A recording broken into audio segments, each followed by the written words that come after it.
Hello সবাইকে, কখনো গাছের সাথে, কখনো পাখির সাথে, কখনো রান্না বান্না, আবার কখনো কখনো নতুন নতুন আইডিয়া নিয়ে আমার মাথার ভিতরে চলে ঘুরপাক।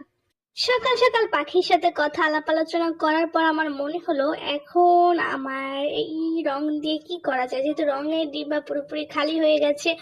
আর রঙের এই কিউট কিউট ছোট্ট বোতলগুলো তো আমি ফেলে দেবো না, কারণ এই বোতল দিয়ে আমি কিছু একটা করতে পারবো। আমি কোনো কিছু ফেলে দেই না, সব কিছু দিয়ে কোনো না কোনো কাজে আমি লাগাই। এর আগে অবশ্যই দেখতে পেয়েছো যে আমি আমার ফিল্টারের নষ্ট হওয়া ফিল্টার থেকে কি সুন্দর একটা গাছ লাগিয়েছি। তো ওইটা ভাবতে ভাবতে ভাবলাম যে এগুলোকে প্রথমে আমাকে পরিষ্কার করতে হবে। তো ফার্স্টে আমি গরম পানি বসিয়ে দিয়েছি এবং তার ভিতরে এক একটা করে রং দিতেছিলাম আর দেখতেছিলাম যে রং কি আসলে বাকি আছে নাকি পুরোপুরি শেষ হয়ে গেছে। এই কাজটা আমি যতটাই সহজ ভেবেছিলাম, আমি ভেবেছিলাম যে গরম পানির ভাপ দিলেই হয়তো বা খুব সুন্দর করে স্টিকার উঠে যাবে, রংগুলোও চলে যাবে। আসলে এটা আমার একেবারে ভুল ধারণা ছিল।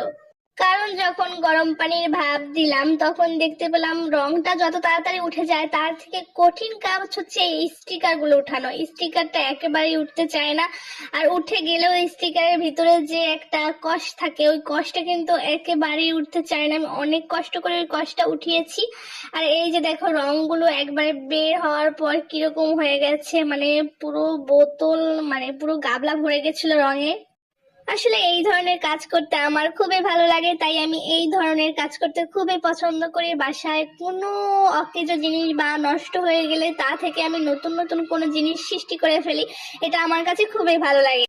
এইসব ভালো লাগার কাজ করতে করতে আমি পাতিল হাঁড়িও নষ্ট করে ফেলি। এই যে দেখো কি করেছি। আর এইখানে আমি ভিনেগার আর তার সাথে খাবার সোডা দিয়ে এবার পরিষ্কার করবো। ওই যে বললাম না, অনেকক্ষণ ধরে পরিষ্কার করার পরও দেখি ভালো করে পরিষ্কার হচ্ছে না, তারপরে আমি এখানে খাবার সোডা, ভিনেগার এবং ভিম বার সবগুলোকে দিয়ে এবং আমার এইগুলোকে খুব সুন্দর করে দিয়ে এই যে অনেকক্ষণ অনেকক্ষণ বলতে প্রায় একদিনের মতন আমি এটাকে ভিজিয়ে রাখার চেষ্টা করব।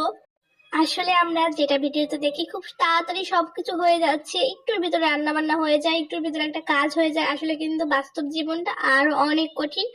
এইটুকু সময় কিচ্ছু হয় না। আসলে এই যে বোতলগুলো পরিষ্কার করতে প্রায় আমার 1-1.5 ঘন্টা সময় লেগে গেছে। অনেকেই বলে যে বাসার ভিতরে সারাদিন আমি কি করি। এই যে দেখো, সারাদিন আমি এই বিভিন্ন কাজ করতে করতেই আমার সময় শেষ। এটা পরের দিনের ভিডিও। পরের দিন এটাগুলোকে পরিষ্কার করে আমি সুন্দর করে মাজনি দিয়ে ডলে ডলে পরিষ্কার করতে করতে আমার হাতের অবস্থা করুণ হয়ে গেছে, আমার হাত ব্যথা হয়ে গেছে। এখন পরিষ্কারের পর এগুলো সুন্দর করে আমি রোদে দিয়ে দেবো, কারণ রোদে থাকলে এগুলোর ভিতরে যদি কোনো রকম ব্যাকটেরিয়া থাকে, অবশ্যই আমি অনেকক্ষণ ফুটন্ত পানিতে এগুলোকে রেখেছি, এটার ভিতরে কোনো ব্যাকটেরিয়া নেই। এরপর আমি এগুলোকে সুন্দর করে রোদে শুকাতে দিয়ে দিয়েছি। সত্যি বলতে আমার মাথা আসছে না এগুলো দিয়ে কি করবো। তোমরা অবশ্যই জানাবে যেগুলো দিয়ে কি করা যায়।